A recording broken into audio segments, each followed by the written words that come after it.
আসসালামু আলাইকুম everyone, welcome back to my channel.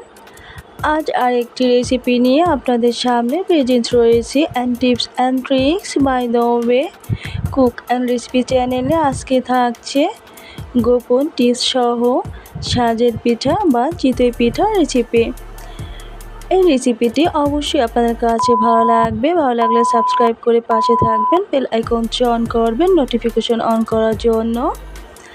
তো লেটস গো স্টার্ট। দেখতে পাচ্ছেন এখানে আমি মেজারমেন্ট কাপের 4 কাপ আতপ চাল ভিজিয়ে রেখে দিয়েছিলাম, সেটাই ব্লেন্ড করে নিয়েছি।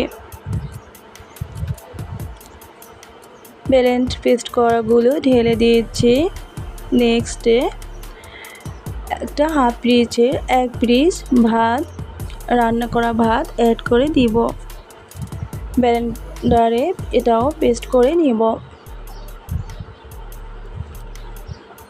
এটা দিলে পিঠাটা সফট হয়, খেতে বেশ ভালো লাগে। অনেক সময় আমাদের পিঠা ড্রাই হয়ে যায়, হতে চায় না, খেতে ভালো লাগে না। এভাবে এই টিপসটা ফলো করলে অবশ্যই কেউ নিরাশ হবেন না, সবার পিঠাটা খুবই ভালোভাবে তৈরি করতে পারবেন। দেখতে পাচ্ছেন আমি এই পেস্টটাও একইভাবে ঢেলে দিয়ে একটু অ্যাবজর্ব করে প্রায় আধা ঘন্টা সময় এইভাবেই রেখে দিব।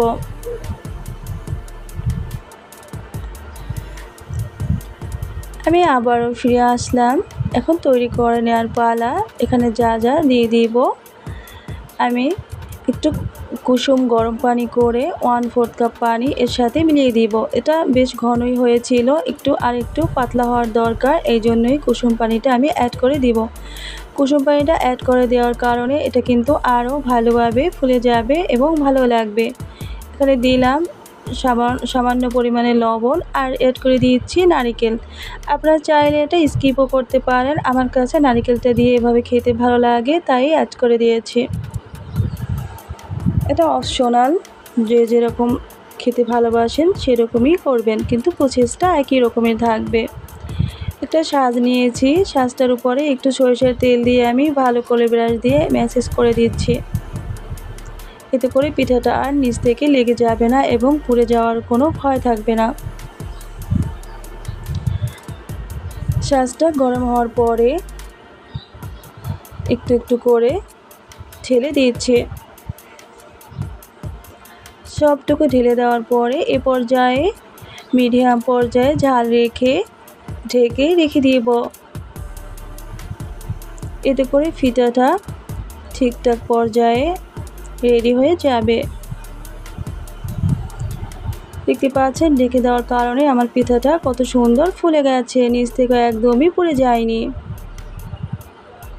এভাবে বাসায় একবার আপনারা ট্রাই করে দেখবেন, অবশ্যই আপনাদের পিঠাটা একদমই এভাবে রেডি হয়ে যাবে। এটা যদি আপনারা রসে ভিজাতে চান তাহলে কিন্তু সেটাও করতে পারেন।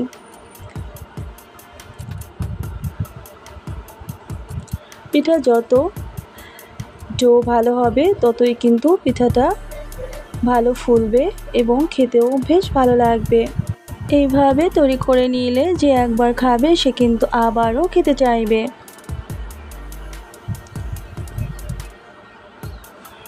আমি সবগুলো পিঠা এভাবে একই প্রসেসে পিঠাগুলো তৈরি করে নিব।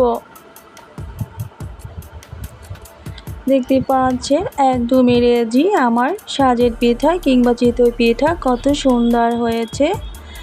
আমি কিন্তু একদমই বানাতে সাকসেস হয়েছে, আপনারা এভাবে তৈরি করবেন। দেখতে পাচ্ছেন কতটা স্পাইসি হয়েছে।